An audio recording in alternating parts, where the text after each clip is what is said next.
നമസ്കാരം സുഹൃത്തുക്കളെ, നിങ്ങളെല്ലാവർക്കും കേരള പ്രൈം ന്യൂസിലേക്ക് സ്വാഗതം. ചാലു നോക്കാം കേരളത്തിലെ എല്ലാ 14 ജില്ലകളിലെ ചെറുതും വലുതുമായ വാർത്തകളിലേക്ക്. പക്ഷേ അതിനു മുമ്പ് നിങ്ങൾ ഈ വീഡിയോ ഏത് ജില്ലയിൽ നിന്നോ, ഗ്രാമം, നഗരം അല്ലെങ്കിൽ മൊഹല്ലയിൽ നിന്നോ ആണ് കാണുന്നത് എന്ന് കമന്റ് ചെയ്ത് നിർബന്ധമായും അറിയിക്കൂ. അങ്ങനെ ചെയ്താൽ നിങ്ങളുടെ ഗ്രാമം, നഗരം, മൊഹല്ലയിലെ വാർത്തകൾ നിങ്ങൾക്കെത്തിക്കാൻ ഞങ്ങൾക്ക് ആദ്യം തന്നെ കഴിയും. വാർത്തകൾ തുടങ്ങുന്നതിന് മുമ്പ് ഒരു ചെറിയ റിക്വസ്റ്റ് ഉണ്ട്. ദയവായി ഈ വീഡിയോ ലൈക്ക് ചെയ്യൂ. കാരണം നിങ്ങൾ വീഡിയോ ലൈക്ക് ചെയ്യുമ്പോഴാണ് യൂട്യൂബ് ഈ വീഡിയോ കൂടുതൽ ആളുകൾക്ക് കാണിക്കുന്നത്. അതുകൊണ്ട് ഞങ്ങൾക്ക് നിങ്ങളുടെ ഓരോ ലൈക്കും വളരെ അത്യാവശ്യമാണ്. കോൺഗ്രസ് നേതാവ് രാഹുൽ ഗാന്ധി ഏപ്രിൽ 7-ന് തൃശൂർ ജില്ലയിലെ മാലയിലും കുന്നംകുളത്തിലും കൂടാതെ പാലക്കാട് ഗൈസദോ തെരഞ്ഞെടുപ്പ് റാലികളെ അഭിസംബോധന ചെയ്തു. പ്രധാനമന്ത്രി നരേന്ദ്രമോദിയെയും കേരള മുഖ്യമന്ത്രി പിണറായി വിജയനെയും കടുത്ത ഭാഷയിൽ വിമർശിച്ച അദ്ദേഹം ഇരുവരെയും അഹങ്കാരികൾ എന്ന് വിശേഷിപ്പിച്ചു. രാജാവിനെപ്പോലുള്ള മനോഭാവമുള്ള ഇവർ ജനങ്ങളോടൊപ്പം പ്രവർത്തിക്കുന്നതിനു പകരം അവരിൽ ആധിപത്യം പുലർത്തുകയാണെന്ന് ഗാന്ധി ആരോപിച്ചു. LDFന്റെ ഹൂവൽസ് ക്യാമ്പയിനിനെ അദ്ദേഹം വിമർശിക്കുകയും ഏപ്രിൽ 9-ന് നടക്കുന്ന നിയമസഭാ തെരഞ്ഞെടുപ്പിൽ LDFനെയും NDAയെയും തള്ളിക്കളഞ്ഞ് UDFന് ശക്തമായ ജനവിധി നൽകണമെന്ന് വോട്ടർമാരോട് അഭ്യർത്ഥിക്കുകയും ചെയ്തു. കേരള സംസ്ഥാന ലോട്ടറി വകുപ്പ് ഏപ്രിൽ 6-ന് തിരുവനന്തപുരം ഗോർക്കി ഭവനിൽ ഭാഗ്യധാര BUT 48 ബമ്പർ ഡ്രോയുടെ ഫലങ്ങൾ പ്രഖ്യാപിച്ചു. ആലപ്പുഴയിൽ വിറ്റ ടിക്കറ്റ് നമ്പർ BUT 543337 ഒന്നാം സമ്മാനമായ 1 കോടി രൂപ നേടി. രണ്ടാം സമ്മാനം 30 ലക്ഷം രൂപ BO 25233 ലഭിച്ചപ്പോൾ മൂന്നാം സമ്മാനം 5 ലക്ഷം രൂപ BS 5297 ലഭിച്ചു. വിജയികൾ 30 ദിവസത്തിനുള്ളിൽ സാധുവായ രേഖകളും തിരിച്ചറിയൽ രേഖകളും സഹിതം സമ്മാനം അവകാശപ്പെടണം. ഡ്രോ സംസ്ഥാനമൊട്ടാകെ ടിക്കറ്റ് വാങ്ങിയവരിൽ വലിയ ആവേശം സൃഷ്ടിച്ചു.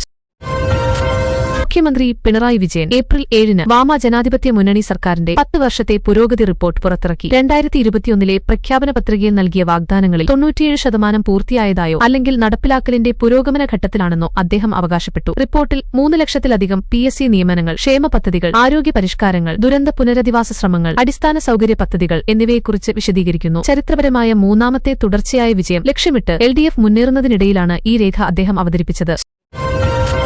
കേന്ദ്ര ആഭ്യന്തരമന്ത്രി അമിത്ഷാ ഏപ്രിൽ 6-ന് ഹരിപ്പാടിൽ NDA സ്ഥാനാർത്ഥിക്കായി ഭംഗിയുള്ള റോഡ് ഷോ നടത്തി. പ്രാദേശിക സമൂഹങ്ങളോടും പ്രത്യേകിച്ച് ക്രൈസ്തവ വോട്ടർമാരോടും അദ്ദേഹം അഭ്യർത്ഥന നടത്തി. കേന്ദ്ര സർക്കാരിന്റെ വിവിധ ക്ഷേമ പദ്ധതികളെ പ്രാമുഖ്യപ്പെടുത്തി. ഏപ്രിൽ 9-ന് നടക്കുന്ന വോട്ടെടുപ്പിന് മുമ്പായി ദക്ഷിണ കേരളത്തിലെ മണ്ഡലങ്ങളിൽ ത്രികോണ മത്സരത്തിൽ NDAയുടെ നിലപാട് ശക്തിപ്പെടുത്തുക എന്നതായിരുന്നു പരിപാടിയുടെ ലക്ഷ്യം. ആശാപ്രവർത്തകർ ഏപ്രിൽ 6-ന് ആരോഗ്യമന്ത്രി വീണ ജോർജിനെതിരെ തങ്ങളുടെ മേഖലകളിൽ നോ വോട്ട് ക്യാമ്പയിന് ആരംഭിച്ച് പ്രതിഷേധം ശക്തമാക്കി. ശമ്പള വിതരണം നീണ്ടുനിൽക്കുന്ന താമസവും കേന്ദ്ര സർക്കാരിന്റെ പ്രോത്സാഹന തുക കുടിശ്ശികയുമാണ് അവർ ചൂണ്ടിക്കാട്ടിയത്. മോശമായ ജോലി സാഹചര്യങ്ങളും നിറവേറ്റപ്പെടാത്ത ആവശ്യങ്ങളും അവർ ഉയർത്തിക്കാട്ടി. ഏപ്രിൽ 9-ന് നടക്കുന്ന ഏകഘട്ട വോട്ടെടുപ്പിന് മുമ്പുള്ള അവസാന പ്രചാരണ ദിവസങ്ങളിൽ ഈ സമരം LDFന്റെ പ്രകടനത്തെ ബാധിക്കുമെന്ന് അവർ മുന്നറിയിപ്പ് നൽകി. ഭാരത കാലാവസ്ഥാ വകുപ്പ് ഏപ്രിൽ 6-ന് കൊല്ലം, പത്തനംതിട്ട, ആലപ്പുഴ, കോട്ടയം, ഇടുക്കി എന്നീ 5 ജില്ലകൾക്ക് യെല്ലോ അലർട്ട് പ്രഖ്യാപിച്ചു. ചില പ്രദേശങ്ങളിൽ 115.5 മില്ലിമീറ്റർ വരെ മഴ ലഭിക്കാമെന്നും ഇടയ്ക്കിടെ ശക്തമായ മഴയും ഇടിമിന്നലോടുകൂടിയ പെയ്ത്തും ശക്തമായ കാറ്റും ഉണ്ടാകാമെന്നും മുന്നറിയിപ്പുണ്ട്. പ്രീ മൺസൂൺ പ്രവർത്തനങ്ങളുടെ പശ്ചാത്തലത്തിൽ പ്രാദേശിക വെള്ളപ്പൊക്കം, വെള്ളക്കെട്ട്, ദൈനംദിന ജീവിതത്തിലെ തടസ്സങ്ങൾ എന്നിവയുടെ സാധ്യതയെക്കുറിച്ച് താമസക്കാരെ അധികൃതർ ജാഗ്രതപ്പെടുത്തി. കേരളത്തിന്റെ സാംസ്കാരിക തലസ്ഥാനമായ തൃശൂർ 2026 നിയമസഭാ തെരഞ്ഞെടുപ്പുകളിൽ ഏറ്റവും അനിശ്ചിതവും ഉയർന്ന പന്തയമുള്ളതുമായ യുദ്ധഭൂമികളിലൊന്നായി ഉയർന്നിട്ടുണ്ട്. LDF, UDF, NDA സ്ഥാനാർത്ഥികൾക്കിടയിൽ ശക്തമായ ത്രികോണ മത്സരം തുടരുകയാണ്. കഴിഞ്ഞ തെരഞ്ഞെടുപ്പുകളിൽ ഇവിടെ വളരെ ചെറുതായുള്ള ഭൂരിപക്ഷങ്ങൾ മാത്രമേ കണ്ടിട്ടുള്ളൂ. ഇത്തവണയും യാതൊരു മുന്നണിക്കും വ്യക്തമായ മേൽക്കൈയില്ല. പ്രചാരണത്തിന്റെ അവസാന ഘട്ടത്തിൽ എല്ലാ പാർട്ടികളും അധിക വിഭവങ്ങളും സ്റ്റാർ പ്രചാരകരെയും രംഗത്തിറക്കുകയാണ്. സംയുക്ത ജനാധിപത്യ മുന്നണി ഏപ്രിൽ 6-ന് കോഴിക്കോട് ജില്ലയിലെ പെരമ്പ്ര മണ്ഡലത്തിൽ വോട്ടർമാരെ ധ്രുവീകരിക്കാൻ വിവാദ ഓഡിയോ ക്ലിപ്പുകൾ ഉപയോഗിച്ചുവെന്നാരോപിച്ച് CPIMനെ ശക്തമായി വിമർശിച്ചു. ഈ തന്ത്രം BJP സ്വീകരിച്ച രീതികളെക്കാൾ പോലും മോശമാണെന്ന് UDF നേതാക്കൾ ആരോപിച്ചു. വർദ്ധിച്ചുവരുന്ന സാമുദായിക സംഘർഷങ്ങളെക്കുറിച്ച് മുന്നറിയിപ്പ് നൽകി. ഈ സീറ്റ് പരിചയസമ്പന്നനായ ഒരു മാർക്സിസ്റ്റ് നേതാവിനും പ്രതിപക്ഷത്തിന്റെ യുവ മുസ്ലിം വനിത സ്ഥാനാർത്ഥിക്കുമിടയിലെ മത്സരത്തിന് സാക്ഷ്യം വഹിക്കുന്നു. തിരഞ്ഞെടുപ്പ് കമ്മീഷൻ ഏപ്രിൽ 6 വരെ ഹോം വോട്ടിംഗ് സൌകര്യം നീട്ടിയതായും കേരളമൊട്ടാകെ മുതിർന്ന പൌരന്മാരിലും വൈകല്യമുള്ളവരിലും 96%-ലധികം പങ്കാളിത്തം രേഖപ്പെടുത്തിയതായും അറിയിച്ചു. ഈ പ്രതികരണം അത്യന്തം പ്രോത്സാഹകമാണെന്ന് ഉദ്യോഗസ്ഥർ വിലയിരുത്തി. പ്രത്യേക സംവിധാനങ്ങളുടെ സുഗമമായ നടപ്പാക്കലിനെ പ്രശംസിക്കുകയും ചെയ്തു. ഏപ്രിൽ 9 നിയമസഭാ തെരഞ്ഞെടുപ്പുകൾക്കായുള്ള ഉൾക്കൊള്ളുന്ന നടപടികളുടെ ഭാഗമായിരുന്നു ഈ സൌകര്യം. മുൻ CPIM നേതാവും ഇപ്പോൾ സ്വതന്ത്ര സ്ഥാനാർത്ഥിയുമായ G. സുധാകരൻ ഏപ്രിൽ 6-ന് അമ്പലപ്പുഴയിൽ CPIM സ്ഥാനാർത്ഥി CS സുജാതയ്ക്കെതിരെ നടത്തിയതെന്ന് ആരോപിക്കപ്പെടുന്ന ജാതിവാദ പരാമർശങ്ങൾക്കുശേഷം കടുത്ത വിമർശനം നേരിട്ടു. നായർ വീടുകളിൽ മാത്രമേ അവർ പോകുന്നുള്ളൂ എന്ന് അദ്ദേഹം പറഞ്ഞുവെന്നാണ് ആരോപണം. ഈ പ്രസ്താവന വിവിധ ഭാഗങ്ങളിൽ നിന്ന് ശക്തമായ അപലപനമുയർത്തി ഇതിനകം ചൂടേറിയ ത്രികോണ മത്സരത്തെ കൂടുതൽ രൂക്ഷമാക്കി. ഏപ്രിൽ 6-ന് ചുറ്റുമിറങ്ങിയ നിരവധി അഭിപ്രായ സർവേകൾ കേരള നിയമസഭാ തെരഞ്ഞെടുപ്പുകളിൽ ഭരണകക്ഷിയായ വാമജനാധിപത്യ മുന്നണിയെയും പ്രതിപക്ഷമായ സംയുക്ത ജനാധിപത്യ മുന്നണിയെയും തമ്മിൽ കടുത്ത മത്സരം നിലനിൽക്കുന്നതായി കാണിച്ചു. ചില സർവേകൾ പ്രധാന മണ്ഡലങ്ങളിലെ പ്രകടനത്തെ അടിസ്ഥാനമാക്കി ചെറിയ ചാഞ്ചാട്ടങ്ങൾ പ്രവചിച്ചപ്പോൾ മറ്റു ചില സർവേകൾ അന്തിമഫലം വിരലിലെണ്ണാവുന്ന സീറ്റുകളിൽ ആശ്രയിക്കാമെന്ന് സൂചിപ്പിച്ചു. പിണറായി വിജയനും വി ഡി സതീശനും ഈ അടുക്കിവച്ചു നോക്കപ്പെടുന്ന രാഷ്ട്രീയ പോരാട്ടത്തിലെ കേന്ദ്ര കഥാപാത്രങ്ങളായി തുടരുന്നു. ഏപ്രിൽ 7-ന് ചർച്ചകളിൽ പുറത്തുവന്നത് വരാനിരിക്കുന്ന ദേശീയ സെൻസസും പരിധിനിർണയ അഭ്യാസവും കഴിഞ്ഞാൽ കേരളത്തിലെ നിയമസഭാ മണ്ഡലങ്ങളുടെ എണ്ണം നിലവിലെ 140-ൽ നിന്ന് ഏകദേശം 210-ആയി ഉയരാനിടയുണ്ടെന്നതാണ്. സംസ്ഥാനത്തെ ലോക്സഭാ സീറ്റുകളും 30-ആയി ഉയരാം. നിലവിലെ തെരഞ്ഞെടുപ്പ് പ്രചാരം ഉച്ചസ്ഥിതിയിലെത്തുന്ന സാഹചര്യത്തിൽ അതിർത്തികളുടെ പുനർനിർണയത്തെക്കുറിച്ച് ശക്തമായ ചർച്ചകൾ നടക്കുന്നു. കോൺഗ്രസ് നേതാവ് പ്രിയങ്ക ഗാന്ധി ഏപ്രിൽ 6-ന് കേരളത്തിൽ പ്രചാരണം നടത്തുന്നതിനിടെ സിപിഐഎമ്മും ബിജെപിയും തമ്മിൽ രഹസ്യധാരണയുണ്ടെന്ന ആരോപണം ഉന്നയിച്ചു. അവരുടെ പ്രസ്താവനകൾ മോഡൽ കോഡ് ഓഫ് കണ്ടക്ടിന്റെ മൌന കാലയളവ് ആരംഭിക്കുന്നതിനു മുമ്പുള്ള പ്രചാരണത്തിന്റെ അവസാനഘട്ടത്തിൽ മുന്നണികൾക്കിടയിലെ കടുത്ത വാക്കേറ്റം കൂടുതൽ രൂക്ഷമാക്കി.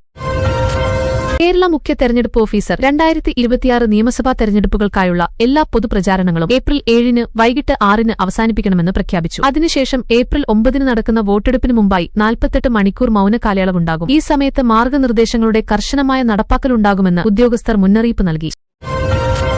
വാമജനാധിപത്യ മുന്നണി സർക്കാർ ഏപ്രിൽ 6-ന് PSC മുഖേന രാജ്യത്ത് തന്നെ ഏറ്റവും കൂടുതൽ നിയമനങ്ങൾ രേഖപ്പെടുത്തിയ സംസ്ഥാനം കേരളമാണെന്ന് അവകാശപ്പെട്ടു. അത് 3 ലക്ഷത്തിലധികം തസ്തികകളിലായി. അപേക്ഷകർക്കായി അനുവദിച്ച പ്രായപരിധി ഇളവ് പ്രധാന ക്ഷേമ നടപടിയാണെന്ന് മുഖ്യമന്ത്രി പിണറായി വിജയൻ ഏറ്റവും പുതിയ പുരോഗതി റിപ്പോർട്ടിൽ വ്യക്തമാക്കി.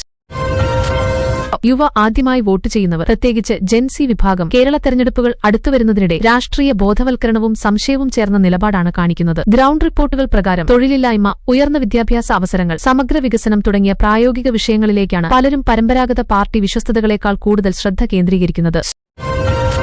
കേന്ദ്രമന്ത്രി അമിത് ഷായുടെ കുന്നത്തുനാട് മേഖലയിലെ റോഡ് ഷോയും റാലിയും അവിടെയുള്ള NDA സ്ഥാനാർത്ഥിക്ക് ശ്രദ്ധേയമായ ഉത്തേജനം നൽകി. ചില പ്രദേശങ്ങളിൽ LDF പ്രചാരണങ്ങളുടെ താരതമ്യേന കുറഞ്ഞ ദൃശ്യ സാന്നിധ്യം രാഷ്ട്രീയ നിരീക്ഷകർ ശ്രദ്ധയിൽപ്പെടുത്തി. ഇതോടെ മണ്ഡലം അവസാനഘട്ടത്തിൽ ശ്രദ്ധേയമായി മാറി.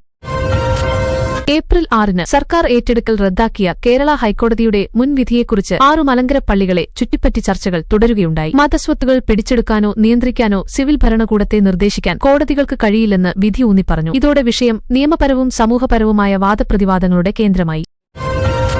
കർണാടക ഉപമുഖ്യമന്ത്രി DK ശിവകുമാർ ഏപ്രിൽ 6-ന് പറഞ്ഞു, കേരളത്തിൽ LDF ഭരണത്തിന്റെ 10 വർഷങ്ങൾ മതിയായ സാമ്പത്തിക വികസനമോ തൊഴിൽ അവസരങ്ങളോ നൽകാൻ കഴിഞ്ഞില്ലെന്ന്. നിലവിലെ തെരഞ്ഞെടുപ്പ് പ്രചാരണത്തിനിടെ പര്യായ രാഷ്ട്രീയ ഓപ്ഷനുകൾ ഗൌരവമായി പരിഗണിക്കണമെന്ന് അദ്ദേഹം സംസ്ഥാനത്തെ വോട്ടർമാരോട് അഭ്യർത്ഥിച്ചു.